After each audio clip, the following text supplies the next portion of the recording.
어느 날 갑자기 회사에서 457억 원을 성과급으로 준다고 그러면 어떠시겠어요?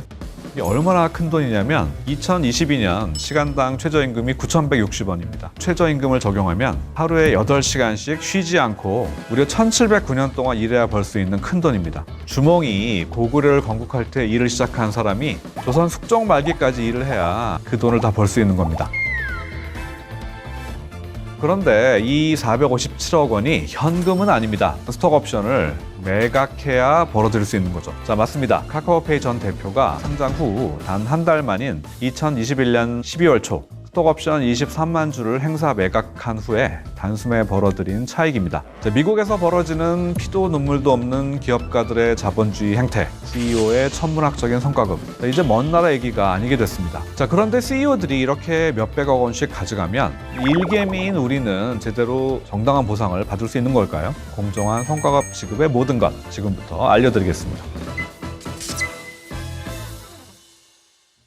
안녕하세요. 서울대학교 경영학과에서 회계학을 가르치고 있는 신재용입니다. 자본주의 사회에서 기업 CEO의 천문학적인 연봉은 더 이상 놀라운 일은 아닙니다. 2018년을 예로 들면 미국의 스탠다드 푸어스 500 기업 CEO 평균 연봉이 1,480만 달러였고요. 이는 직원 평균 연봉의 약 264배에 달합니다.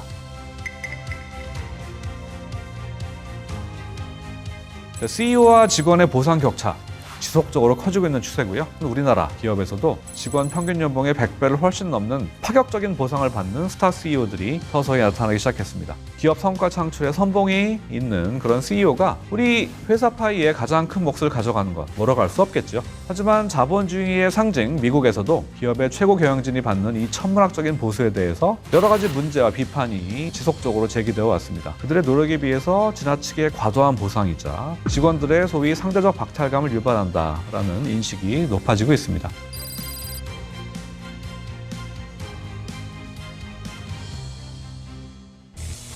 자, 기업의 격렬한 반발을 무릅쓰고 미국에서 새로 도입된 CEO 직원 보상 배율, CEO Employee Pay Ratio라고 하는데요. 이 보상 비율 공식 규정은 2018년부터 모든 상장 기업이 회사 전체에서 중위값에 해당하는 보수를 지급받는 직원과 CEO 사이의 보상 배율을 공시할 것을 요구하고 있습니다.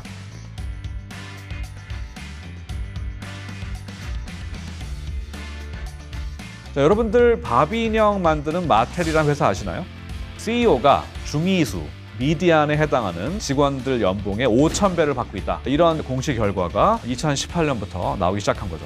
자, 일론 머스크는 세계에서 가장 유명한 CEO겠죠, 아마. 단 한 푼도 고정급을 받지 않습니다.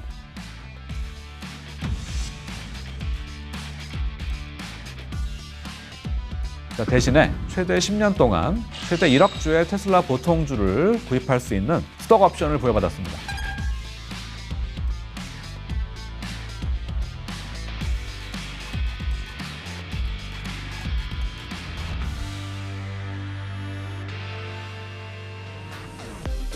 테슬라 주가 작년 11월 초 그야말로 최고점이었습니다. 그때 이제 주당 종가가 1,222달러까지 올라갔었는데요. 그 당시에 일론 머스크가 5,900만 주의 테슬라 주식을 단돈 70불에 매입할 수 있는 그 성과 목표를 달성을 했습니다. 그때 이제 일론 머스크가 스톡 옵션을 만약 행사했으면 일론 머스크가 거둘 예상 행사 차익 679억 달러.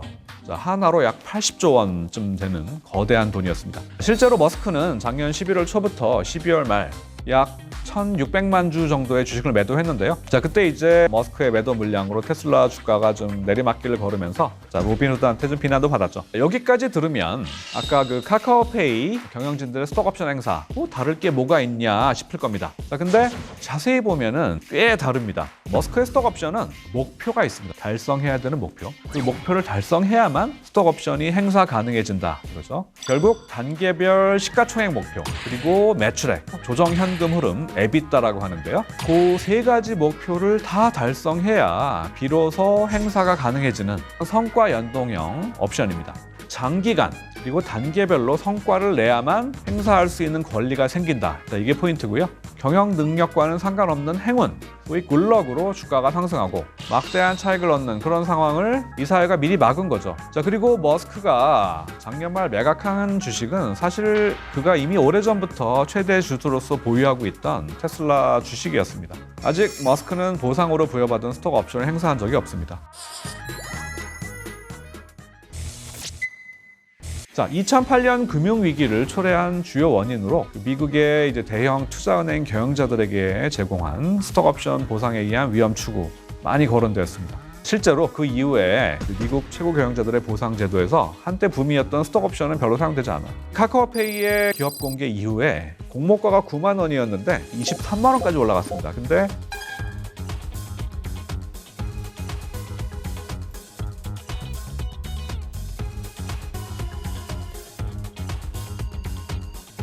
류 전 대표님이 작년 12월 8일에 5,000원의 행사 가격으로 스톡옵션을 행사하신 다음에 20만 4천원에 무려 23만 주를 매각하였습니다. 자, 요게 이제 457억의 아까 말씀드린 행사 차익이었고요. 기업 공개 후에 따상을 기록한 카카오페이의 주가 상승, 경영진의 노력과는 직접적인 상관은 없는 외부적인 원인에 기인한 거죠. 극단적으로 말씀드리면은 제가 CEO로 있었더라도 아마 주가는 비슷하게 오르지 않았을까라고 생각을 해봅니다. 류 전 대표님과 다른 경영진들이 상장 한 달 만에 스톡옵션 행사로 취득한 주식을 매도, 현금화한 후에 카카오페이 주가는 그 한 달간 거의 반토막이 났습니다. 이거는 성과 보상이라기보다는 모럴 해저드에 가깝다라고 봐야겠죠.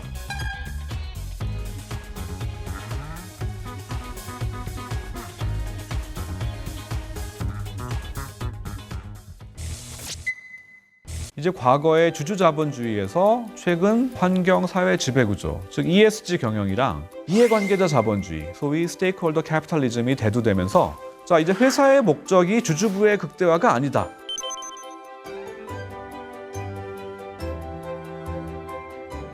자, 이제는 경영 성과를 협력업체, 직원, 주주, 고객 등 다양한 이해관계자들에게 공정하게 배분하는 것이 첨예하고 중요한 이슈가 되었습니다. 그러면 우리나라 대기업들은 이 성과급 규모 어떻게 정할까요? 자, 먼저 이익 분배 프로핏 쉐어링 방식이 있습니다.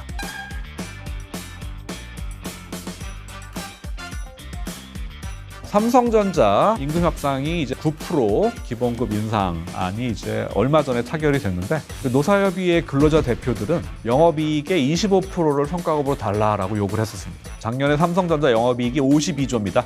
13조를 달라는 얘기죠.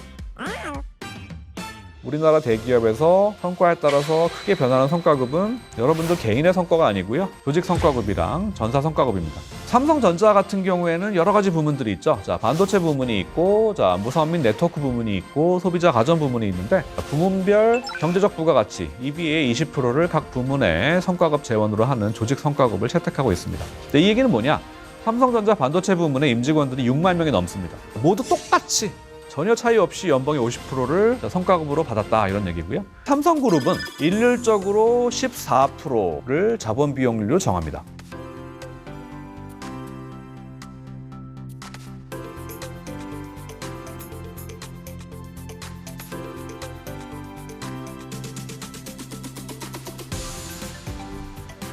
예를 들어서 삼성그룹의 어떤 계열사의 이익이 3조 원이 나왔다. 근데 세율은 20%, 영업에 투하했던 자본이 10조다라고 하면 이 계열사 EVA는 이익 3조 원에서 20% 세금을 빼면 2조 4천억 남습니다. 자, 거기에서 영업에 투하한 자본 10조의 14%, 즉 1조 4천억이 자본 비용이 되는 거고요. 그거를 2조 4천억에서 추가로 빼줍니다. 자, 그러면 1조 원이 이제 초과이익 EVA가 되고요. 이 초과이익 가지고 회사는 뭘 해야 될까요? 할 거 많습니다. 배당도 하고 투자도 하고 또 유사시를 위해서 회사에 쌓아놓기도 하겠죠. 하지만 삼성그룹은 이 중에 20% 정도는 우리 직원들 동기부여를 위해서 성과급으로 쓰겠다라는 거죠. 자, 근데 이 성과급을 우리 영업이익이나 EVA 같은 초과이익의 일정 %로 결정하게 되면 어떤 문제가 있을까요? 성과는 노력도 중요하지만 운도 굉장히 중요하잖아요. 작년에 항공서비스업, 여행사, 극장 생각해보세요. 업황이 너무너무 안 좋았죠, 여전히? 이익이 작거나 적자가 나올 경우에는 성과급이 안 나옵니다. 그죠? 자, 직원들이 더 열심히 노력하게 하려고 지급하는 게 성과급인데 이렇게 회사 성과가 업황, 시황 같은 운에 의해서 좌우될 경우에는 노력과는 상관없이 기업 성과의 일부를 직원들이 성과급으로 받게 됩니다. 성과급의 변동성이 굉장히 커지게 되는 거죠. 직원들 입장에서 이게 항상 좋은 걸까? 네, 예측 가능성 측면에서는 항상 좋지는 않겠죠. 자, 그리고 EVA는 계산이 복잡합니다. 그리고 계산 근거를 회사 밖에 절대 보여주지 않습니다. 내부 직원들과도 보통 공유하지 않습니다. 자, 우리 직원들 입장에서는 이 재량에 따라서 산식 조정해가지고 우리 성과급 조금 주려고 하는 거 아닐까? 이런 의구심을 해소하는 데 한계가 있죠. 자, 그래서 최근에는 외부에 공개되고 또 회계감사를 받는 지표인 영업이익의 일정 비율로 기업들이 성과급 판정 기준을 많이 바꾸고 있습니다.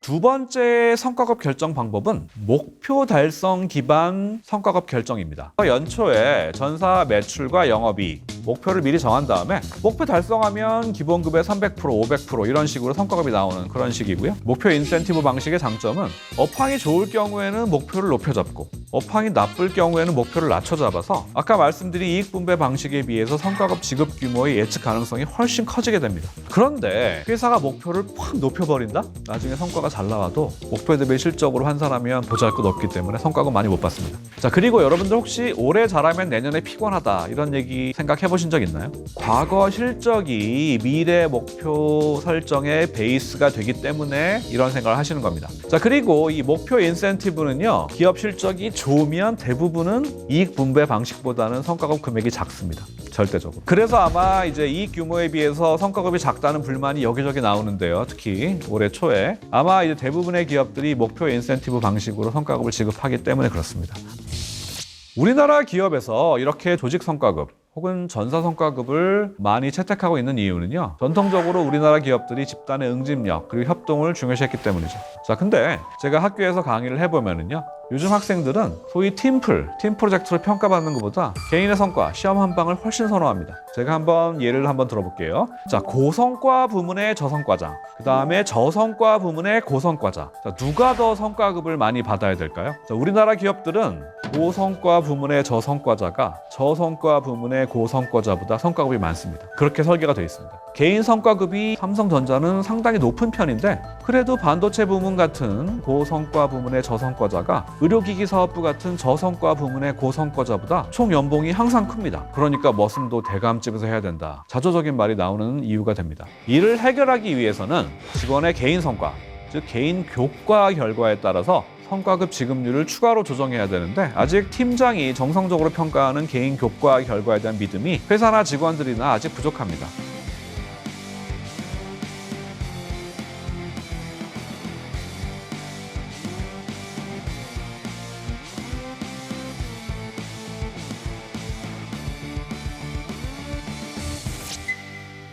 자, 최근 일의 격이라는 책에서 KT의 신수정 부사장은 직원 연봉은 기업의 수익 모델, 직원의 회사 수익에 대한 기여도, 그리고 해당 직원 능력의 희소성에 의해서 결정된다고 했습니다. 자, 이제 직원 여러분들도 내 능력이 우리 회사의 매출과 영업이익을 올리는데 얼마나 기여하고 있는지도 한번 생각해 보시면 좋겠습니다. 더 나아가서 내 업무 역량과 업적이 얼마나 대체 불가능한지도요. 많은 회사의 작년 역대 최고 실적은 상당 부분은 업황과 시황의 결과입니다. 그저 운이 좋았던 것도 일부는 있었다는 거죠. 매출과 영업이익이 작년에 훨씬 못 미쳤던 과거, 여러분들이 노력을 덜 하셨던 건 아니잖아요. 운이라는 것은 나쁠 수도 있는 겁니다. 기성세대들이 MZ세대의 공정이 선택적인 공정이다, 이런 비판을 하는 분들이 있어요. 자, 이런 비판을 피하시려면 똑같이 노력하더라도 성과가 안 좋으면 수천만 원이던 성과급이 0원이 되거나 심지어 연봉 삭감도 감수할 수 있는데 그런 상황도 공정하다고 하셔야 되는 거죠. 지혜, 역지사지, 양보, 소통, 타협 같은 가치가 중요해지는 시점입니다.